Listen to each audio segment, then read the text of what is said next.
Hi, everyone. We're going to give a moment here to just remove some of the chairs, and then I'm going to invite my colleague Tunji to the stage.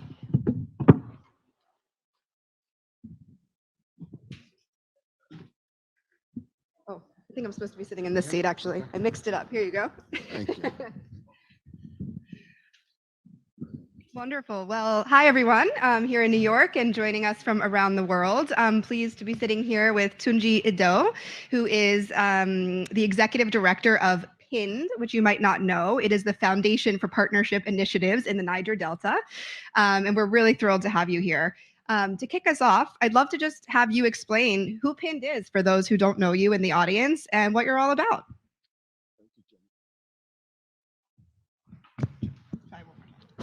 Thank you, Jenny. Good to be here, and good evening to everyone.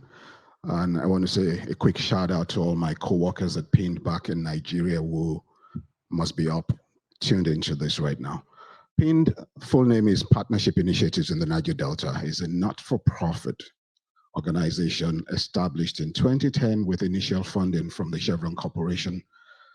Over the past 10 years especially, we have worked closely with partners both locally and globally to work towards our vision of sustainable economic growth and peace in the Niger Delta.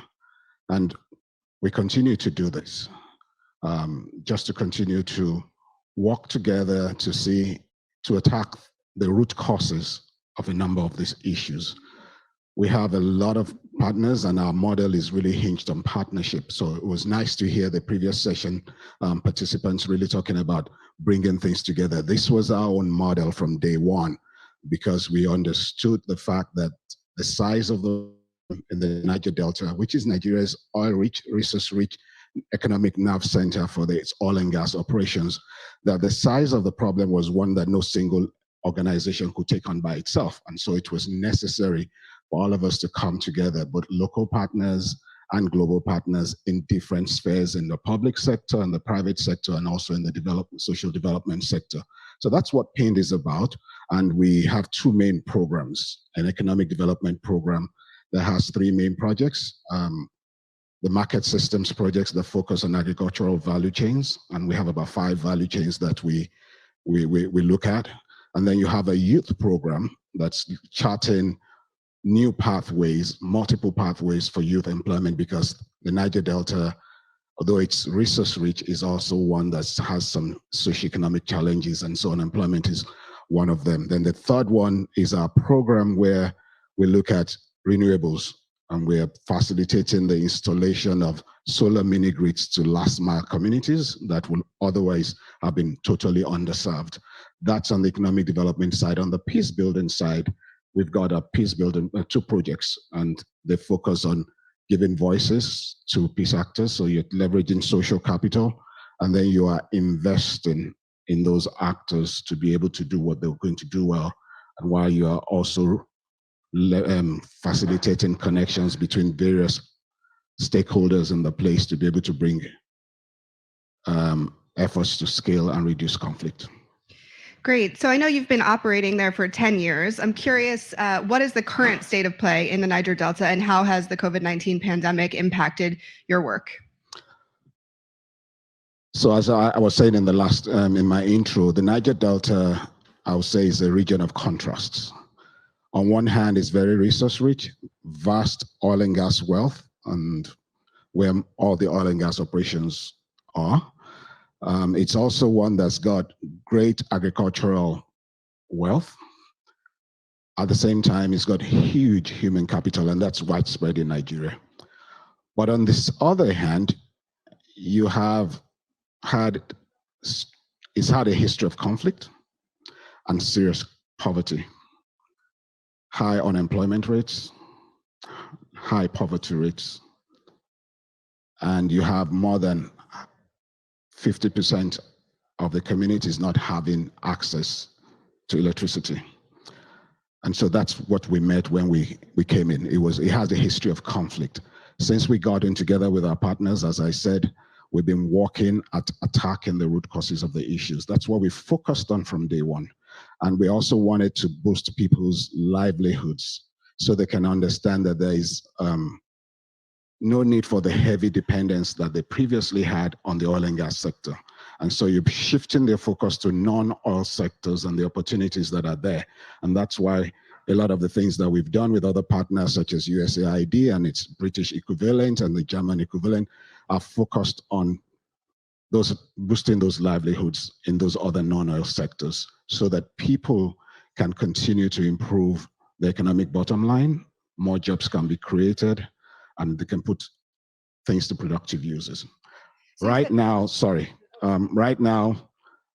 due to some of these efforts, there is a move from the Niger Delta being known as one of the most fragile environments in the past to one where there's reduced conflict, and national data in Nigeria has shown that in the last 2 quarters, it's actually turned around to be one of the 2 most peaceful regions out of Nigeria's 6 regions.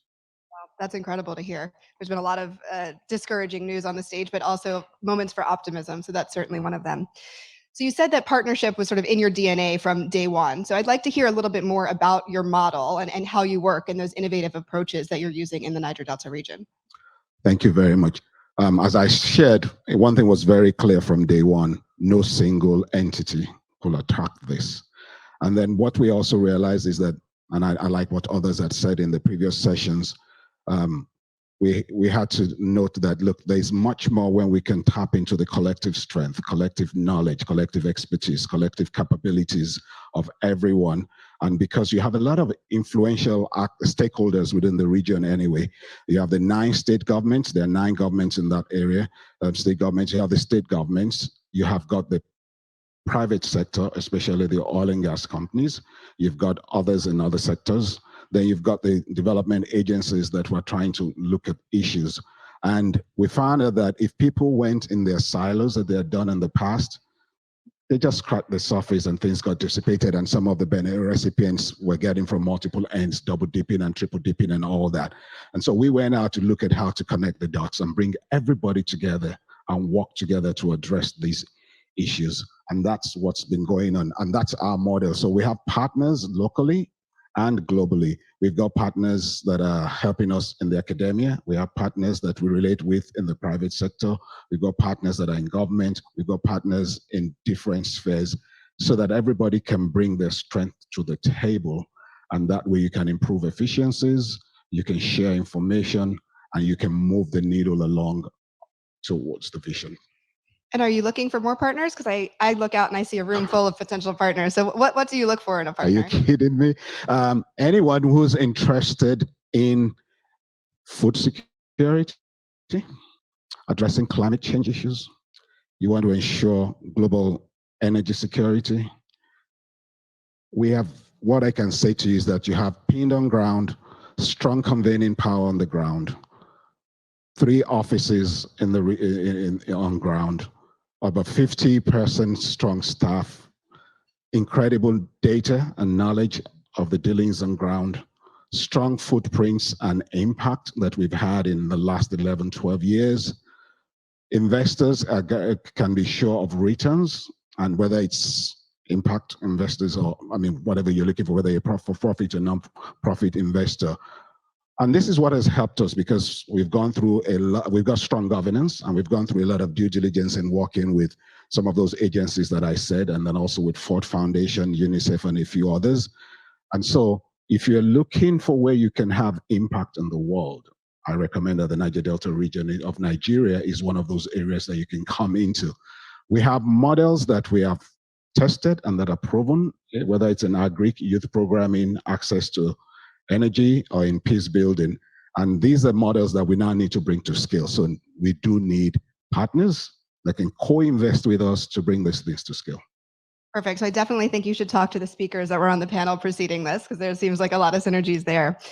Speaking of impact, can you tell me 1 or 2 examples of concrete impact that you as PIND have had over the last decade that you're really proud of? All right. We don't like tooting our horn a lot, but let me look a bit. We've reached about 1 million people with information and services around agricultural and business best practices. This has helped to improve their productivity. Half this number are those that have had their bottom line improved significantly. And the last I checked the data from our monitoring and evaluation team, you've had facilitated about additional incomes into these 500,000 stakeholders to the tune of about $125 million. Through our efforts in facilitating investment into the region, we've facilitated about $140 million worth of investment. We've helped market actors to be able to create up about 65,000 jobs. We started a network of peace volunteers from about just a few tens of them. They are over 10,000 strong now. And these are volunteers who respond to conflict alerts on our early warning, early response system. And we're going about addressing issues, and they've addressed more than 1,000 conflict within the region in the last 10 years. That's the kind of impact that we've had that we're looking to bring to even greater scale. Amazing. Well, we have time for one more question. So I'd like to ask you, what's the next frontier for PIND? Our vision is to really leave a legacy of sustainable peace and economic development growth within the region. And that's why we have those 2 twin programs. In terms of the next frontier, the access to energy project that we have is one of our newest ones. And the vision is to light up the Niger Delta one community at a time. So we're really looking to take things to scale. There are some things on the pike that I will not want to talk about prematurely, but then there's still tons of opportunities for people who want to deal in that respect. Secondly is around youth programming. You have quite significant unemployment, youth unemployment. We are looking at really scaling up the model that we've tested that is more demand-led and is making sure demand matches supply in the skills that are required in the marketplace. We'd like to bring that further up to scale. The agricultural value chains are really helping, and Nigeria has a lot of small-scale farmers. We're trying to see how this can become more commercial, and so there's also opportunity in that regard. Not only looking at the input side, but also in the near future to start looking at some of the output side that can lead them up into being commercial farmers. This is the next frontier for us. Thank you so much, Tunji. It was great talking to you, and definitely encourage everyone to look up PIND to learn more. Thank you very much for having me.